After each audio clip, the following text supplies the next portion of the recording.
with too much borrowing or debt, and sometimes disproportionately disadvantaging generations that come after us. Right. I can say on this podium today, if you look at where we were in terms of debt and where we are today, we have significantly, by multiples, reduced the rate of acquisition of debt in our country. Let me give you an example. When Moi left office, we had a sovereign debt of 630 billion. That is what Kibaki inherited. In 10 years, Kibaki took that sovereign debt to 1.8 trillion. That is 3 times, by a multiple of 3, roughly. When my brother, President Uhuru, left office in 2022, he left behind a debt of 10.3 trillion. It had grown by 5 times, 500% in 10 years. In my 5 years, that debt has grown from 10.3 trillion to 13 trillion. In 5 years, that debt has not grown by multiples. It has grown by 27%. And therefore, the commitment I made that while we will continue to invest and develop our country, we will do it in such a manner that we reduce on borrowing, we reduce on debt, and we grow our economy sustainably. So I'm just giving an example of how accountable one must be. So back to my question, sir. I will come to your question. I just want to phrase it again, so that we don't lose track of what we are saying. And you've used the words that I do not want to repeat, but let me just use them. Worst form of commitment, of corruption, is making commitments that you do not keep. Yes.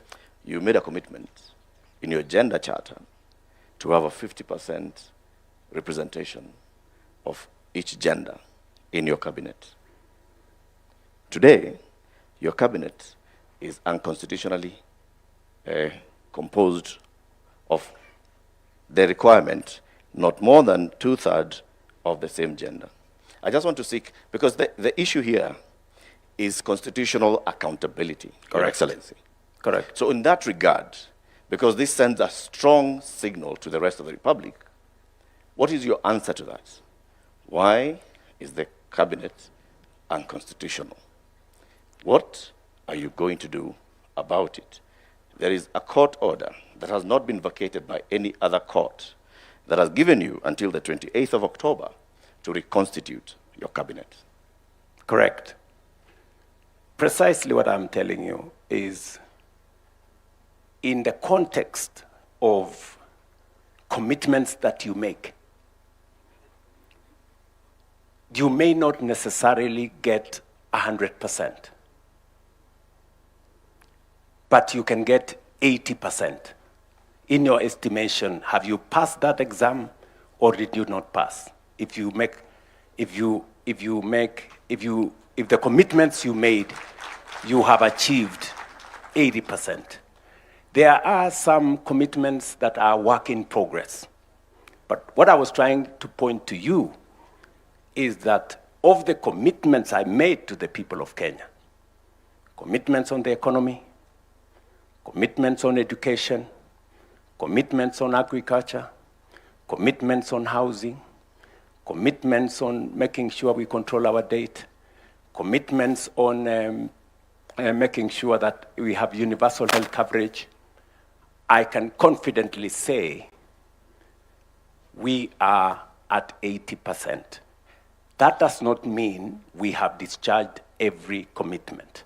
There are commitments that are outstanding. Among them is that one on making sure that we respect the 2/3 gender principle. Will you reconstitute the cabinet? It is, that's a much more simpler thing to say. Okay, let me just... But let me just, we are speaking in context. Yes.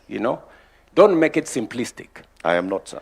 Because, there are many people who are telling me, for example, I heard exactly what you're saying.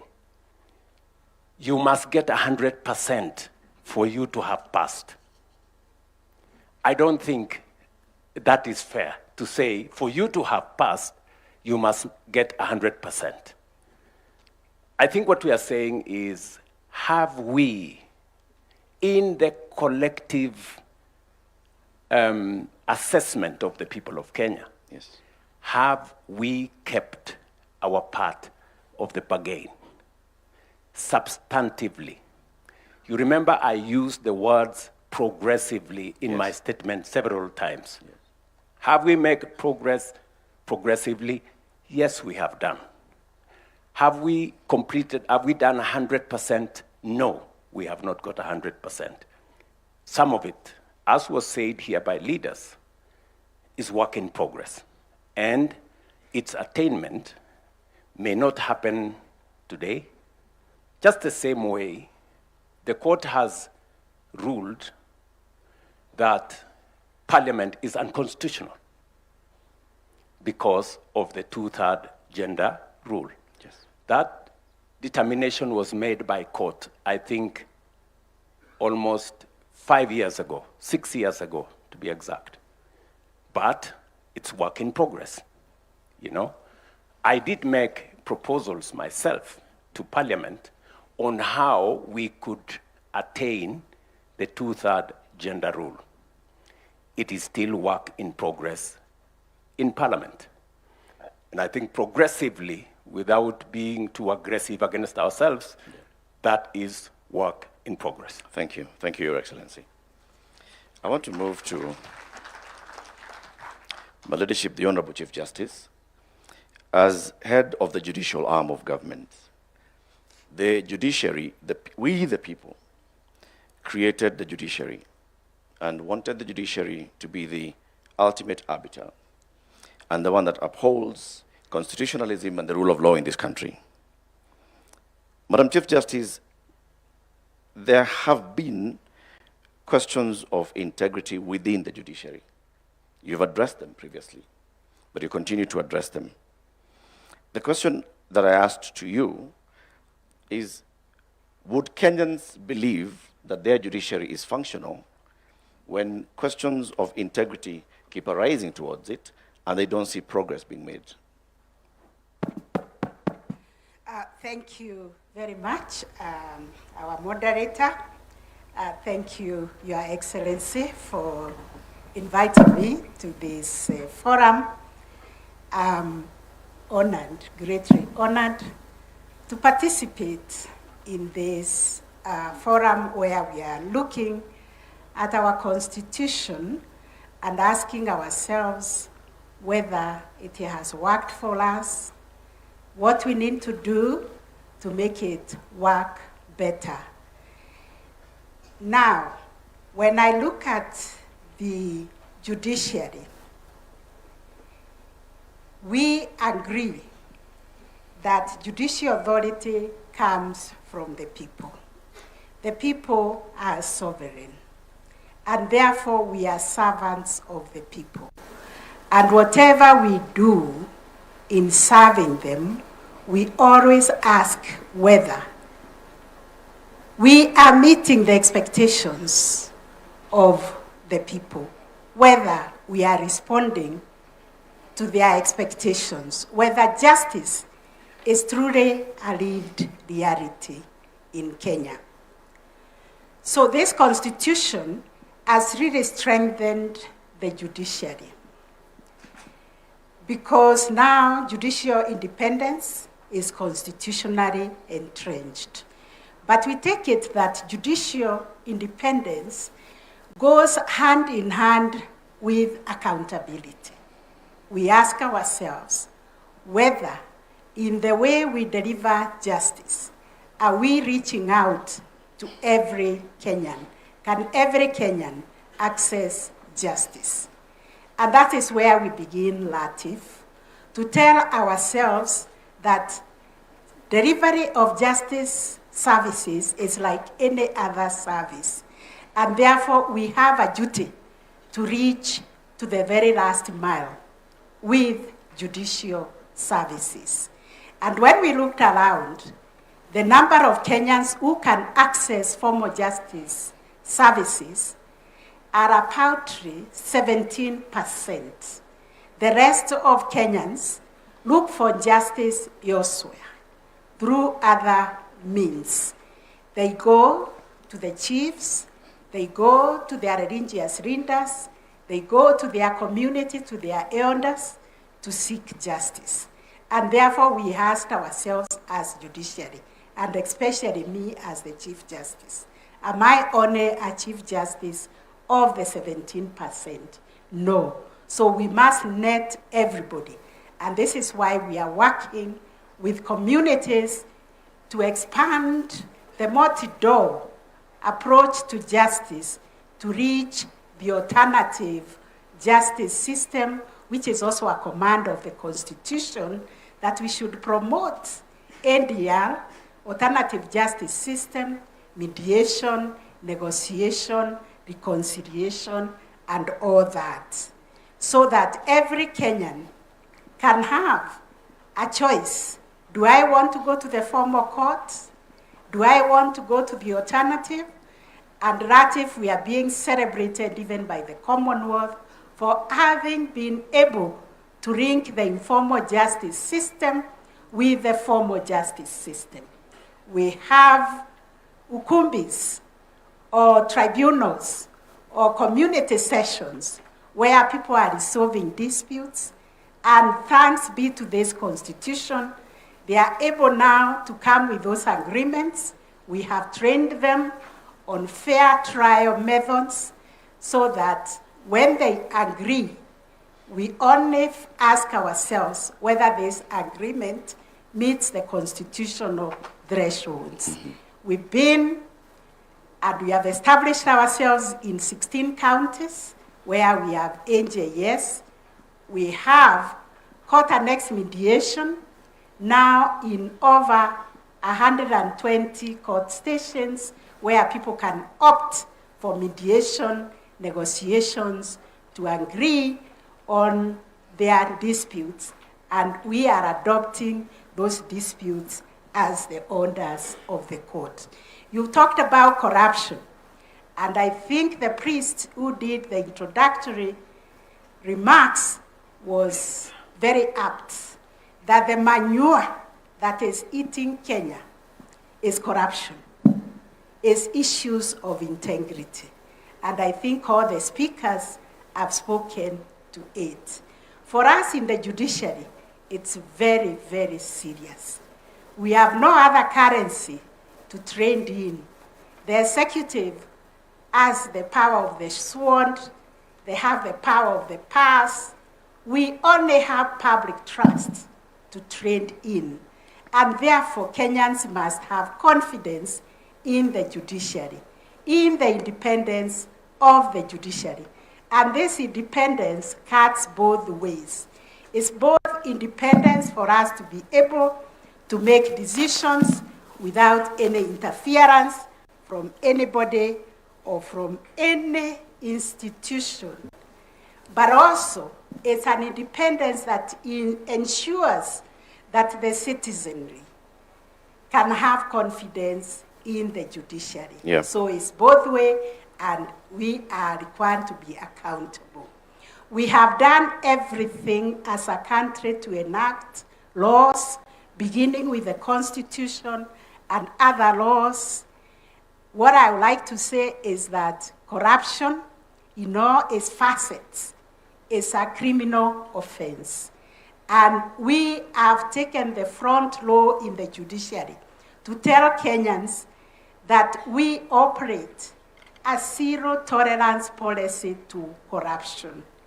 We even do a daily briefing in our courts to tell Kenyans, when you come to court, you will not be asked for a bribe, you will not be asked for any facilitation. Please do not bring a bribe to the courts. Right. We have worked with the NCAJ, the National Council on the Administration of Justice, to develop guidelines that will help us implement these laws against corruption. And we are implementing them in the judiciary. But it is a societal problem, Latif, that requires Kenyans to say no to corruption.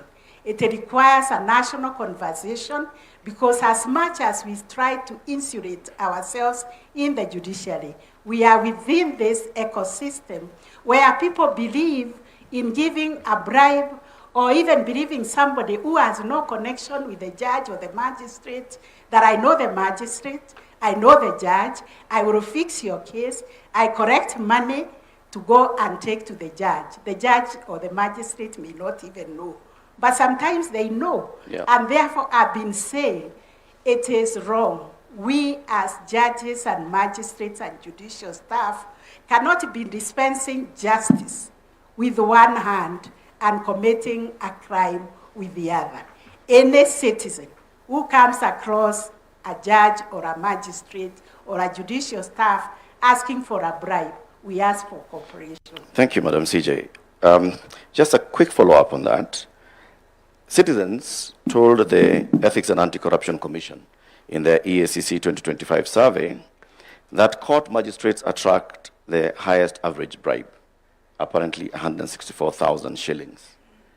Now, the one question I want to ask you now that we are now introspecting 16 years in, can the judiciary really police and weed itself of corruption? Yes and no, by everybody who has taken a oath of office to defend the Constitution, to defend the rule of law, to say no to corruption. But out there are many people posing as agents of the judges. They are the ones collecting money to bring to the judiciary. And Kenyans themselves, why are they giving money to come and bring to the judiciary? So we alone cannot, because like me as the Chief Justice, with my 2 eyes, corruption, I was told, is like,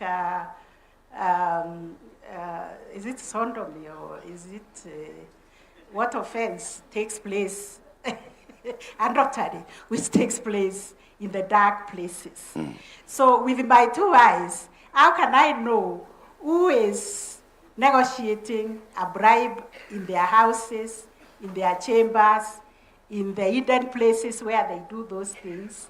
So it's a societal problem, Latif, that we all need to embrace and say no to corruption. Say the manure that is eating Kenya, like it happened in New York, is corruption. Thank you, Madam CJ. And therefore, we need to say no to it. Asante. Thank you very much, Madam CJ. I want to move to the National Assembly, represented by the Deputy Speaker, the Honorable Gladys Boss. When we, the people, created the legislative arms of government, and Parliament in particular, we created a Parliament that would represent us, that would create laws that we would follow, and that would oversight the executive. Many complaints have been made in the public about the Parliament's role of oversighting the executive. Not just the 13th Parliament, the 12th Parliament, the 11th Parliament under the 2010 Constitution. Is Parliament, as constituted, maybe politically or otherwise, able to properly oversight the executive? Thank you, Latif. And before I answer what your statement comes from, I first want to say we are here to discuss Katiba at 16 and what we have done as the National Assembly to implement the Constitution. So let me start with that, because that's our business today. If you look at Article 43, which the President has spoken about very passionately, on the issues of health, if you look at the Social Health Authority Act, Parliament, National Assembly passed it.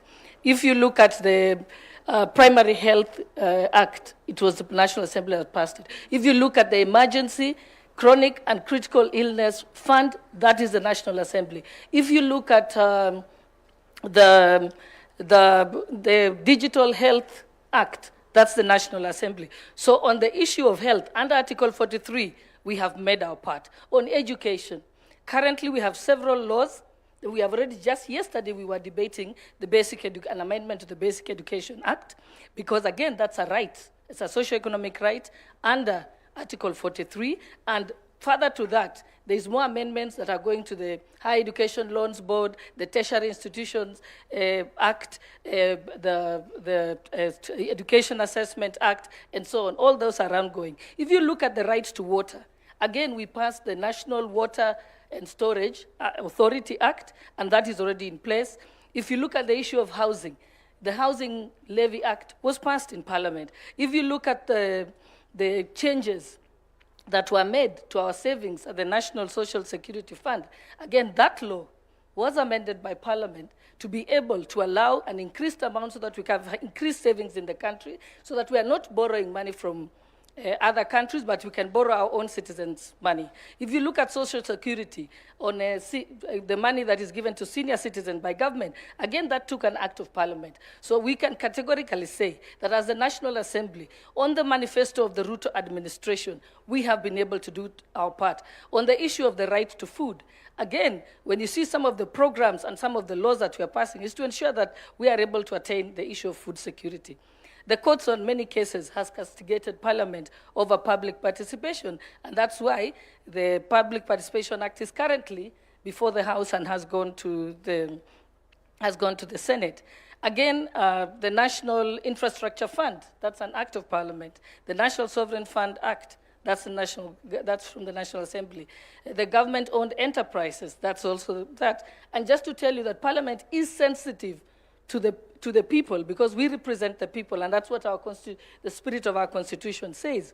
When we had the crisis in the Strait of Hormuz, and the prices of fuel was going to go very high, immediately, in exactly one day, we sat until midnight and amended the Value-Added Tax Act to be able to bring the price of fuel to at least an acceptable level. So yes, Parliament is doing its part to be able to implement the Constitution. On the matters of oversight, every single day, when we are not sitting in plenary, we are calling to account the executive. I know that the Auditor General was here, and yes, you many times hear the voice of the Auditor General when she has audited a certain institution. Most of the time, it's announced publicly, even before it comes to Parliament. Remember, it does not end with the Auditor General. That report, the Auditor General must bring to the National Assembly, then the relevant committees review them, and then are able to give sanctions where required or give recommendations where required. In the past, Parliament was behind in about 6 or 7 years. But today I can confirm to you as chairperson of the Liaison Committee, the chairpersons have confirmed that Public Accounts Committee is now at 2024-2025 financial year. PIC, the same thing. So we have managed to review the reports. And the challenge had been before that there was only one committee dealing with it. After that, the PIC committee was split into thematic areas so that they can be able to work faster. We've deployed several staff to them to be able to do that. So yes, oversight is live and indeed. And today, we go on recess as Parliament, and people think that we go on holiday. Actually, every single committee is sitting for 3 straight weeks to complete their reports, because we are also alive to the fact that it's a year. So yes, I can confidently say that Parliament has done its job, continues to do, and and we have had continuous improvements. We recently had a state of Parliament report, and we're able to see that we've done this much and we need to make certain changes. Like now we know the standing orders have to be changed so that we can have the Public Accounts Committee can be in four of them in thematic areas so that we can work faster for better oversight and accountability. Thank you. Thank you very much, Madam Deputy Speaker. And let's account for that. Parliament has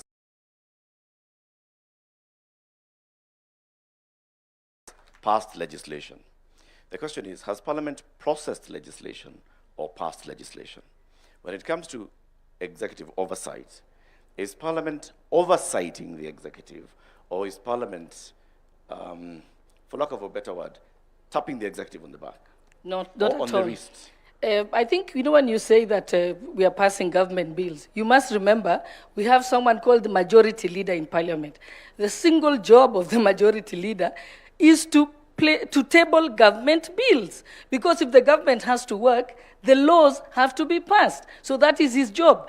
Then there is private members' bills, and then the minority also are able to bring various bills, like the bill on the Basic Education Amendment Act yesterday was by Honorable Oluoch, who is from the minority side, and he has been prosecuting it for almost 2 years. So yes, Parliament is not a rubber stamp, as you try and say. That's a rumor by the media. All right. The Honorable Speaker, Moses Wetangula, recently spoke of some MPs receiving letters for appointment of teachers. And I know that matter was live, even in Parliament, by some members of Parliament yesterday. As the head of Parliament, how do you respond to this? Is Parliament an extension of the executive? Okay, or the recruitment agency of the executive? Okay, Latif, let me remind you again politely that we're here to discuss and take stock of Katiba at 16. Indeed it is. And so I have not come here to discuss rumors that are out there. What you can do, when I come to your TV station, that will be a valid question to ask. So I politely decline to answer. Okay. Let me remind all of us that we are here to account for Katiba at 16. It is our constitution. The offices that we created are accountable to the people of Kenya in all things that they do, whether they are passing laws or blocking laws. So, the Honorable Deputy Speaker, respectfully, I tell you that the question I'm asking is about accountability. No, it's a valid question, Parliament. and as you said, and as I've told you, that for today's session, there's no answer to that. But I can confirm to you that yesterday, the Education Committee was waiting to summon the Teacher Service Commission, because that is the independent commission that is charged to do with the recruitment of teachers. If they are doing it in a different manner other than provided by the law, then they are the ones to be called to account. And that's why I'm saying that's a conversation for another time, not today. There's no better day than today, but let's move to the next one. Honorable Speaker, Amason Kingi, you're Speaker of the Senate. You served as the county governor for 2 terms, and you know the role of the Senate that we, the people, established is to defend and promote democracy, devolution. And I want to ask today, is the Senate protecting counties? And can you give us examples where the Senate has actually protected counties, and from what? Thank you for that question. Indeed, the constitutional mandate of the Senate is basically that, to protect the interests of the county governments. And it does that in different fronts.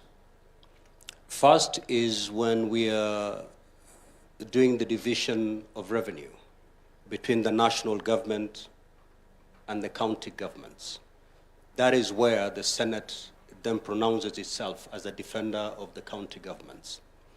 You will note that since inception of devolution, because of the the spirited fight by the Senate, the shareable revenue going to the counties has gradually been increasing. So yes, we have been fighting so hard to make sure that the county governments do not get a raw deal when it comes to sharing the revenue between the national government and the county governments. There are other instances, of course, where the Senate comes in to protect the county governments. You've heard of this issue that is, I believe, still very much alive. That touches on the roads, for example.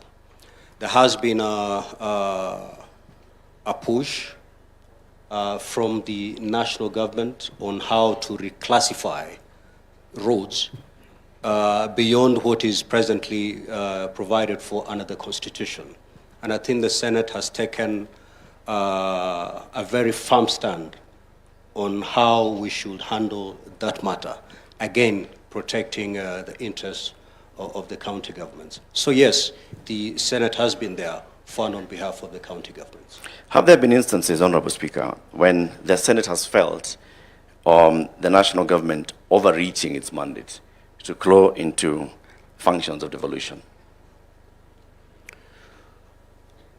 Well, if you look at Schedule 4, for example, which demarcates the functions that are preserved of the national government and the functions that are preserved of the county governments, for the period that we have experienced devolution, there has been, of course, a delay in unbundling these functions.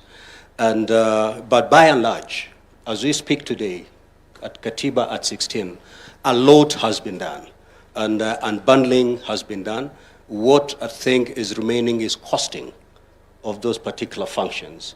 But again, under our law, a county government can enter into an agreement with the national government. Maybe a function is a preserve of that particular county government, but they can enter into an agreement with the national government to allow the national government to actually undertake that particular function. In such a case, we cannot say the national government is overbearing. All right, I want to just progress that conversation to, of course, the Chair of the Council of Governors, Honorable FCP Abdullahi. As governor who's also in your second term, are there instances where, as governors, you felt that the national government, and I'm not talking about the administration, I'm talking about the national government, has overshot its mandate to claw into devolution? Thank you very much, Eric. Before I answer your question, let me set mine like everyone else was doing. Devolution has done extremely well, and it's the that everyone here that has been on this podium has said it's that one single takeout that has been very beneficial to Kenyans out of our 2010 constitution. And without giving numbers necessarily, if you just look at the expansion in healthcare, in agriculture, in early childhood education, the distances that have reduced for fetching water, and all the number of hospital beds, and I have the data here in a very refined manner, devolution has done extremely well. Now, on the issue of national government and the whole matter of clawback, you'll have to understand that in a robust democracy such as ours, and where we came from, you know, we were not 47 countries coming together. We were one country, and we were not coming out of war, right? We had a very strong centralized government. And the clamor for the new constitution was partly to spread that power at the center and devolve resources and decision-making over those resources. So there'll always be areas of conflict between national and county government. And this is why we have a very elaborate architecture of intergovernmental relations. And we try as much as possible to solve disputes intergovernmentally, right? And at times then, when we don't quite agree, that's why we have courts. And this is the same everywhere. I was just checking the number of cases that US states filed against the Trump government in the last 2 years. There are over 100. So this is normal. And two, clawback globally of decentralization, because devolution is a form of decentralization, doesn't really have to happen through change of law. It mostly happens through, administrative procedures, yep. Right? Bureaucrats, sometimes even middle-level bureaucrats at national government might send out circulars and do certain things which then impede or gridlock implementation by decentralized units. And this is why we have IBEC, the Intergovernmental Budget and Economic Council, headed by chaired by the Deputy President, where we meet and discuss these things. And many times we disagree, many times we agree. We have summit, where as a body of governors, the council, we may even disagree with the president, right? And we come back together again to see how we refine, certain procedures. So I would say, largely, we've done very well. Right. And sometimes some of those administrative interventions are necessitated not so much by, the clamor for clawback, but just to get things more standardized, right? Especially in the area of health, technology, equipment, for instance. We might be quite protective of that space as governors, but again, when you look at what, for instance, the NESP, the National Equipment Support Program, has done, and sometimes we ask ourselves, could we have done this individually, as single counties? So clawback is something that we always, as governors, have to be wary of. But this is why then there are these elaborate arrangements of intergovernmental architecture. And this is why also sometimes we go to the Senate and tell the Senate, this is not acceptable to us. And the Senate, much as we have a lot of other differences on other things, still remains and is the key protector of counties, protecting counties against Big Brother, protecting counties against themselves. So this is part of the robust architectural framework that we have. We have over 42, I think by the last time I checked, intergovernmental partnership agreements between county and national government.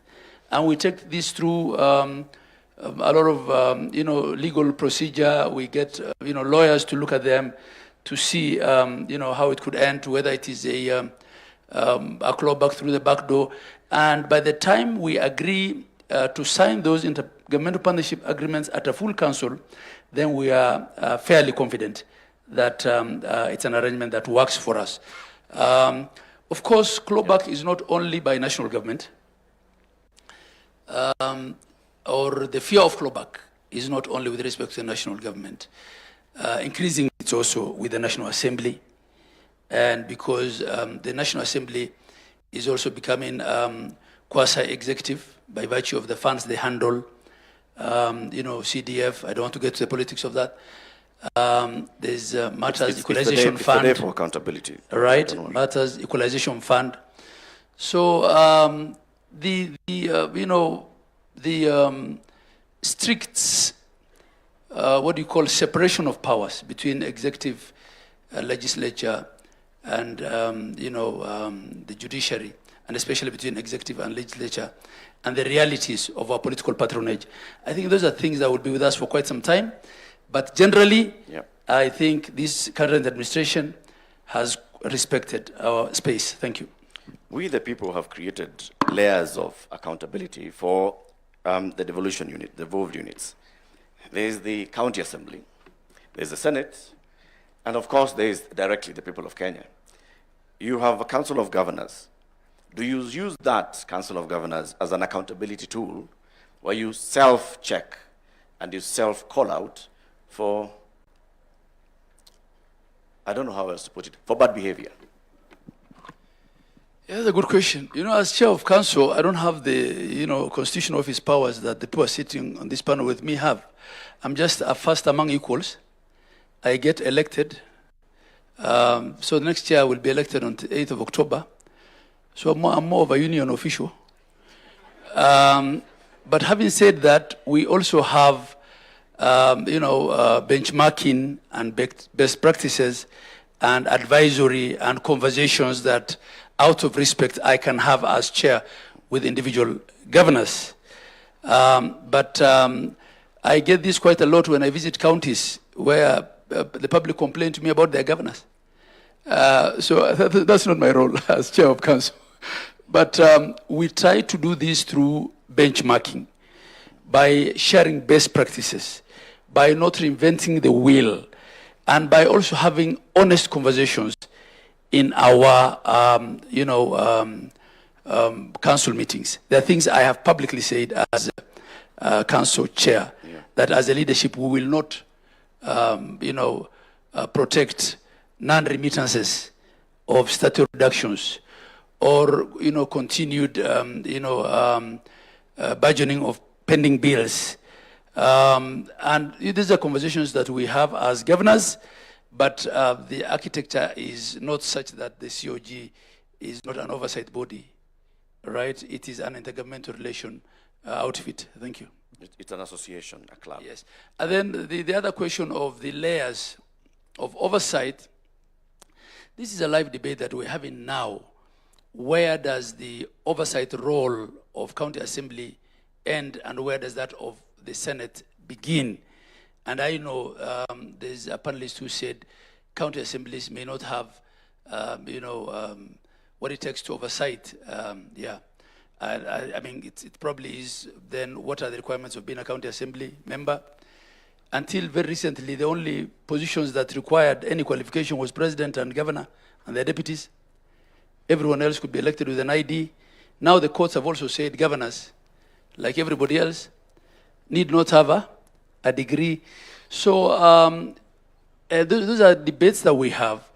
We try to resist, as a council, appearing before the Senate for day-to-day operational accountability, and argued that that is best left to our CECs and the Assembly, and that the Senate comes in on big matters, on policy, when there's a crisis, when there's impeachment. But the court disagreed with us, so we have to appear before Senate as governors, and at times get asked why a bean card in a facility 300 kilometers from where you are has not been signed. So, I mean, the interpretation of law is done by the courts. We stand guided by the decisions of court until such a time when that changes. Thank you. Thank you very much, Governor. Your Excellency, honorable panelists, you'll acknowledge that we are actually making reference to the supreme law of the land. And the fact that we actually have a supreme law of the land that is so well known by many people is a big gain, like we've all said. And the fact that we can have such a day to hold ourselves accountable for what we are doing with the office, the high office that we've been given, is also a big plus. I'd like to come final round as we conclude this panel to look at institution level and the Constitution. And I'll start with you, Honorable Deputy Speaker. You understand this Constitution very well. You participated in making of this Constitution well, as did the President and the Honorable Speaker and the Honorable Chief Justice, everybody. But looking at the Constitution as it is now, and the institution of Parliament as we have created it, are there aspects of the Constitution that we have not gotten to the full realization of, whose benefits we are not yet reaping from Parliament? And are there ways in which the Constitution ties your hands as representatives of the people? Thank you, Latif. When we take the oath of office, we swear to uphold and protect the Constitution. It's an obligation under Article 3 for every Kenyan, including yourself. You're bound to protect, uphold, and defend the Constitution. So that is something we must do.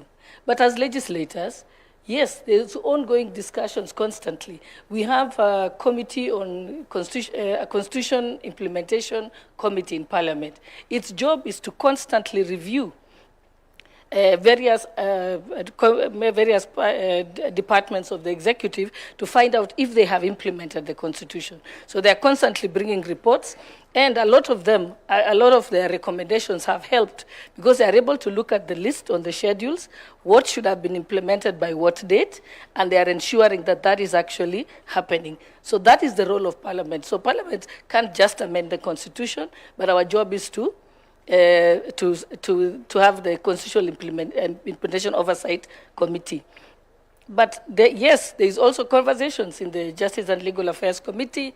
I know which I sit on, when we have met the Electoral Commission and so on, and other arms of government, they say this probably needs to be changed. And what we have done is we normally give that report of requests to the Implementation Committee, and they are keeping a bank of that, so that when the time comes, when the Kenyans think that we should change the Constitution, there will be a reference book and a reference document. So that is available in Parliament.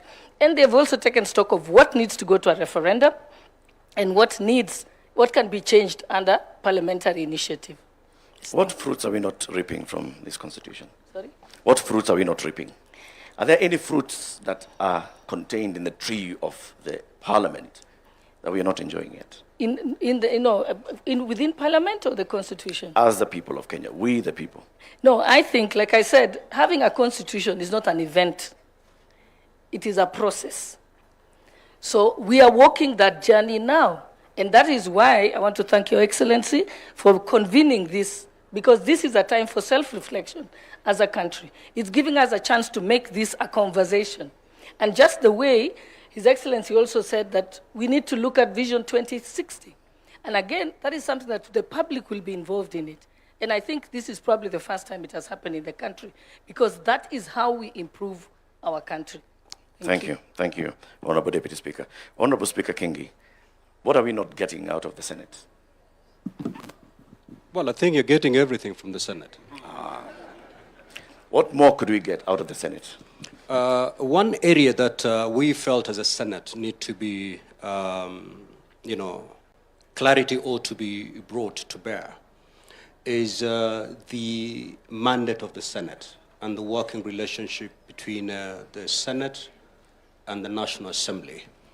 And for this Parliament, the working relation has been pretty good because I and Senator Wetangula tend to agree on a number of issues.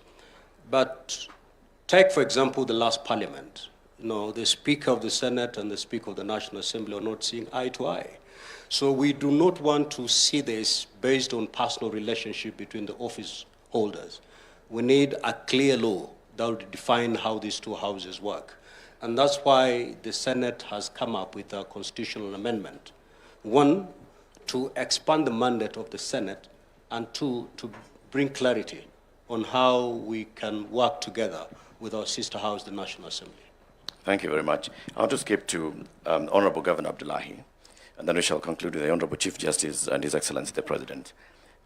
From our wordings and the spirit and letter of our Constitution, when we said we'd like to devolve power and to devolve some functions so that we have closer governance and closer decision-making to our people, in your experience in the last 10 years as governor, what are we not benefiting from yet from the devolution as envisaged in the Constitution?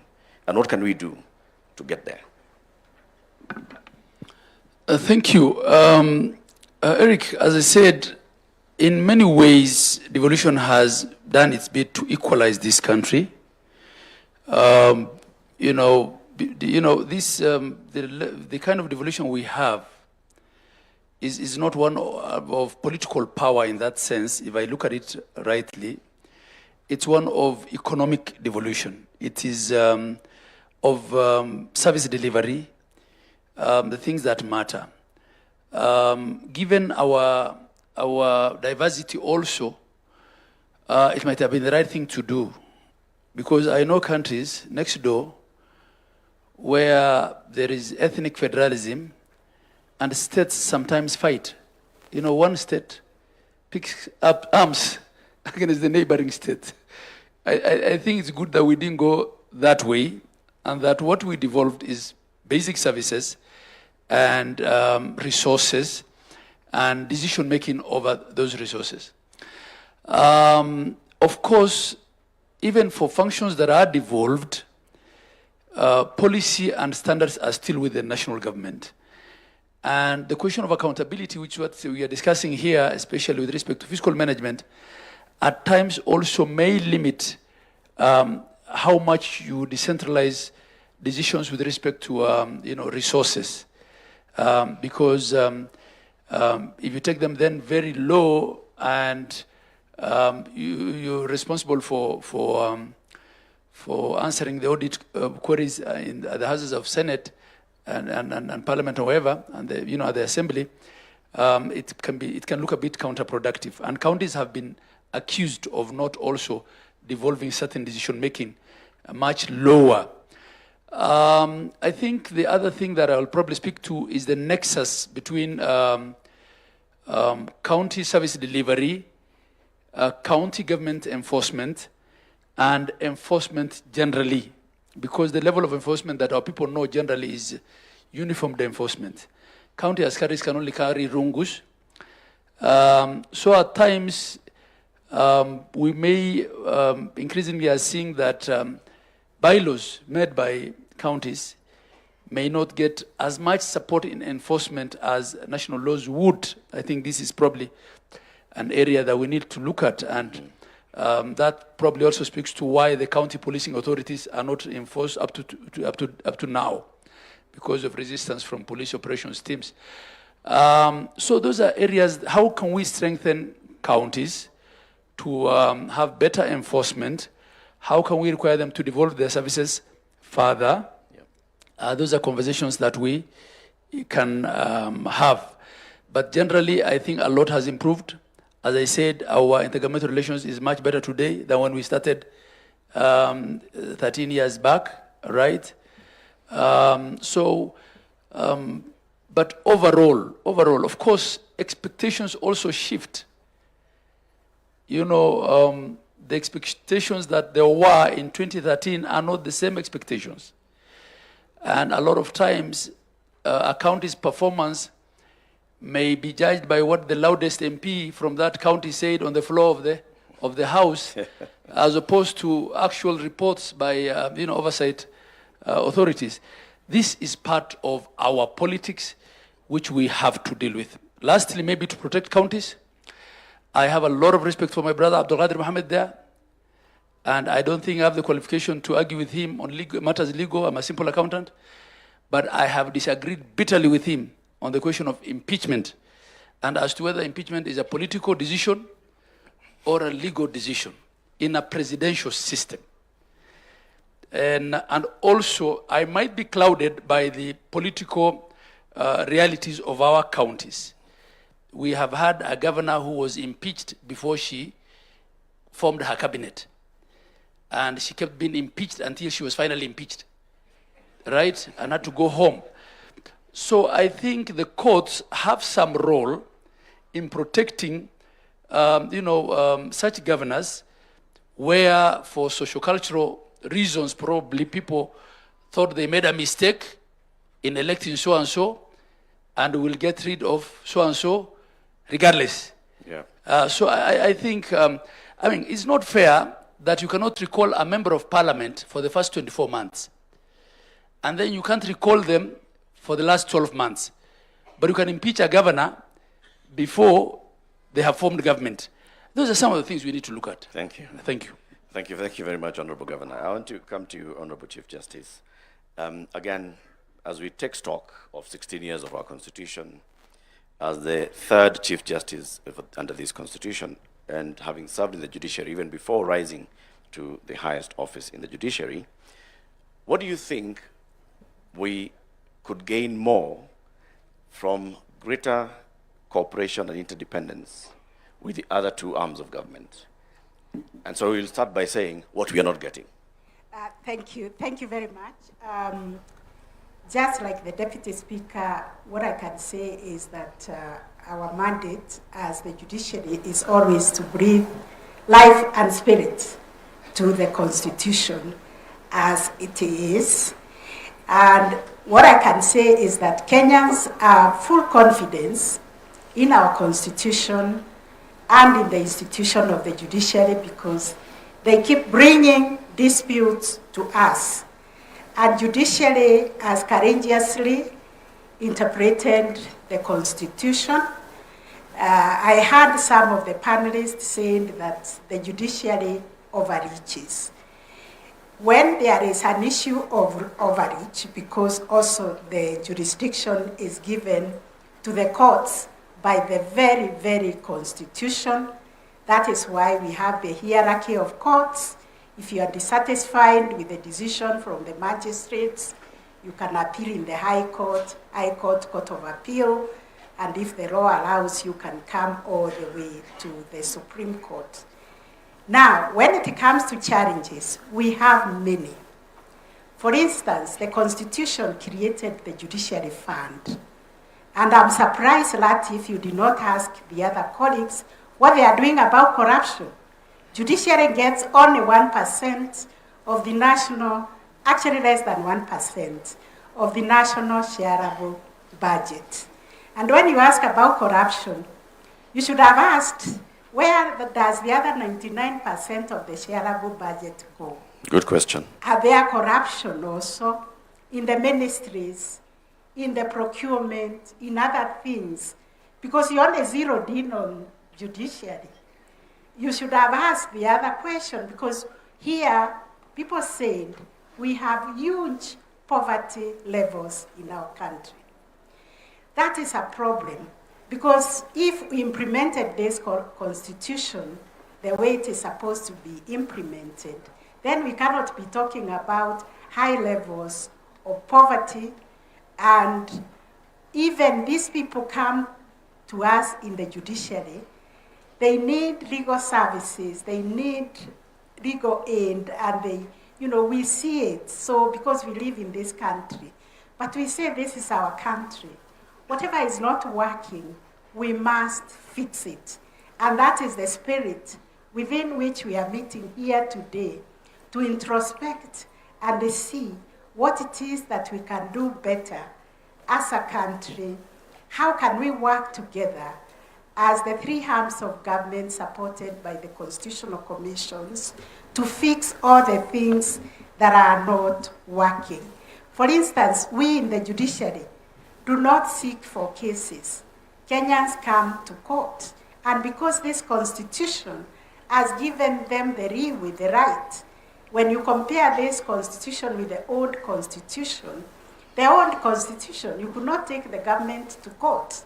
You could not obtain an injunction. You could not obtain a conservatory order against the government. But this one allows any citizen even to come to court on their own right or on behalf of another citizen. It allows everybody the right to bail. It doesn't matter what offense they have committed. So we are grappling also with understanding our mandates. We are grappling with understanding the checks and balances. But what I can say is that we need to sustain this institutional dialogue. Right. Because at the end of the day, we are all serving one Kenyan. And one Kenyan who is failed in the delivery of service anywhere, be it at the police, be it at the court, be it in the hospitals, they say the government has failed us. So we have to continue with this dialogue and see where we need to put resources. In the judiciary, you can see the Supreme Court. It looks actually very dilapidated. Your Excellency, you renovated the State House recently. Look at the Supreme Court. We need institutions that can even reflect the power, the authority, and the mandate that is given to the institution of the judiciary. Our budget is so meager, so that even as we say we want to reach the last mile, we have now 60 small claims courts. Everybody in the 150 court stations we have is asking for a small claims court, because this is how you reach the ordinary mwananchi. But the budget does not allow us to do that. We are required to have courts in every sub-county, and that I understand it to be a constituency. We only have 150. We still have a long way to go. And this is because of the budgetary constraints. But recently, we came up with a master plan and a roadmap of how we can reach to all these counties, sub-counties, with the High Court, with the Magistrates Court, and small claims courts, and with the alternative justice system. We have mapped the whole country. We understand where we need to go. And now, because we understand the budgetary constraints, and we are also Kenyans, we live here. Our country is like your mother. You know what your mother can give you, Yep. and what your mother cannot be able to give you. But there are certain priorities, especially when it comes to justice needs, that we need to address through more budgetary allocation. Thank you very much. That is the problem I have found in the implementation of the mandate of the judiciary to access justice to everybody. We are not able to reach everybody because of the budgetary constraints. Thank you. Thank you very much, Honorable Chief Justice. I want to conclude with you, Your Excellency, the President. You occupy a very high office, head of state and government. Head of state means that you are a symbol of this republic. And I want to speak to you from that level, looking back, because you have participated in this constitution journey, before Bomas, into Bomas, out of Bomas, into Naivasha, into parliament, into the referendum, into implementing it as the first deputy president under this constitution and the second president under this constitution. So far, what are the gains? Because we've talked about the gains that we have, and we can all acknowledge the gains that we have, and you reflected on them in your opening remarks. What are these things that we are yet to realize, we the people? And how can we get there? What do we need to do to get there, to realize the aspirations and the great dreams of our Constitution? Thank you very much, Eric. And because I don't intend to make any further remarks, including what was listed as closing remarks, I will just finalize on my statement now so that we can bring this occasion to a close.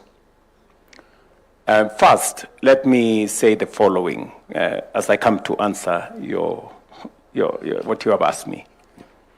That I'm very proud that we are able to sit down in the manner in which we have done and ask ourselves very candidly, very pointed, accountability questions from what you have asked me about the matter of cabinet, to members of parliament on the letters, to Madam Chief Justice here.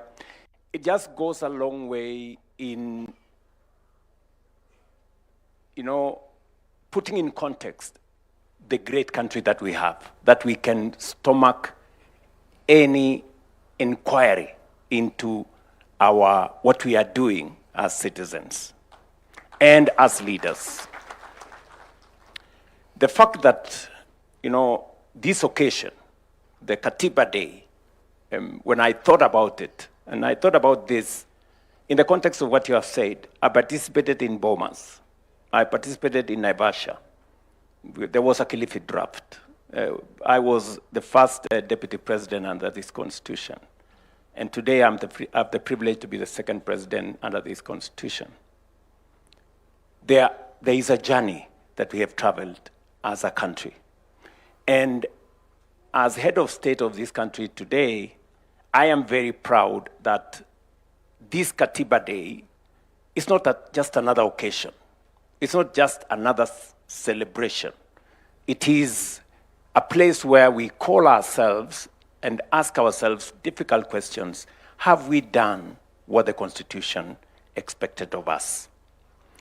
And why I am very proud about this moment is because I have managed to bring the country to a place where we can candidly ask ourselves questions. Last week, I was here in KICC on one of our primary subjects, that is universal health coverage. And I spent 5 hours the first day, 5 hours the second day, answering citizens, having an engagement with citizens. As president, that does not happen in ordinary circumstances. No other president has done what I have done. I have put myself at a place where I can be questioned and taken questions and answered. So I think this is a good place for us as a country, number one. Number two, we have made very good progress. As somebody who worked under the old constitution and the new constitution. I can proudly say, as others have said here, Mutava Mushimi, all the other good people, including Abdikadir and all the other people, that we have made progress. Of course, we could have done better, but that does not discount the progress that we have made. In different spaces, you know, devolution, for example, which is probably the biggest gain that this constitution brought. There are many arguments as to whether devolution has worked or has it not worked. From where I sit, I think we were right to have devolution. Devolution has served this nation. Could it have been better? Yes. Are there challenges? Yes. But that does not discount what devolution has done to our country. Specifically, you know, for example, the biggest subject, health. I see many people trying to argue that maybe health should be reverted to national government. I am completely opposed. I think health is in the right place in county governments. Why do I say that? If you look at delivery of health, there are counties where we had only one doctor. Example, Wajir here. Today, there are 70. There are many more health workers. Supervision has been devolved from the national government to the county. County workforce, health professionals are held to account. In the past, there used to be doctors who never reported to their stations for 10 years and nobody knew. That is no longer possible. The county governments have appropriated that space properly. And so, have they done many other things better than was the case in the old system? Let me also say, having served as the first chairperson of the Intergovernmental Budget and IBEC, that we started off with a lot of territorial fight between the national government and the county government. And rightfully so, because there was still a hangover by the national government to try and control counties. And then there was also, you know, a bit of that, I must admit. But progressively, we have come to appreciate that there are roles assigned to counties, there are responsibilities and mandate assigned to the national government. And that way, we have found a way of living together. In fact, I have had a wonderful 4 years working with county governments, maybe because I had the benefit of what happened in the last 10 years. And we have signed, as Abdullahi has said, many intergovernmental participation agreements. We have done, for example, the registration of farmers, which was a very big thing. Now we have a register of all farmers. It was a joint project between national government and county governments. We have community health promoters. Today, we pay community health promoters jointly. The community health promoters are doing a fantastic job. Today, we have signed an intergovernmental partnership agreement